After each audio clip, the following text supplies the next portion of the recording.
Spray করতে গিয়ে লেগে গালে মানে কালো দাগ হয়ে গেছে। ওরা জানতে হবে কী ধরনের স্প্রে উনি ব্যবহার করেছিলেন, আর স্প্রেটা ইউজ করার পর সেই জায়গাটা জ্বালা করেছিল না ইচিং হয়েছিল, সেই জায়গাটা তখন উনি কোনো অন্য কিছু ওষুধ বা কোনো স্কিনের কোনো প্রোডাক্ট ইউজ করেছিলেন কি না, সেই জায়গার ছবি তুলে পাঠাতে হবে।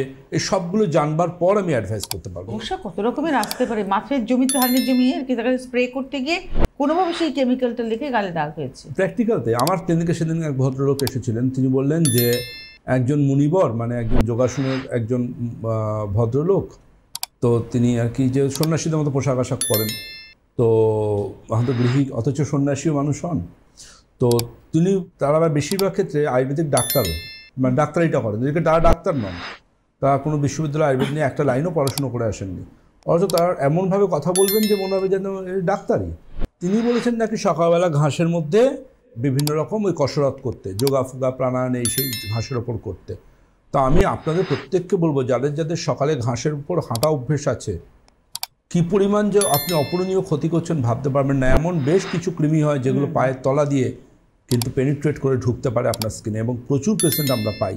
আপনার হেলথ, আপনার স্কিন, আপনার হেয়ার, আপনি কি কোনো ডাক্তারবাবুকে দায়িত্ব দেবেন না XYZ কে দায়িত্ব দেবেন, সেটা আপনাকে ভাবতে হবে।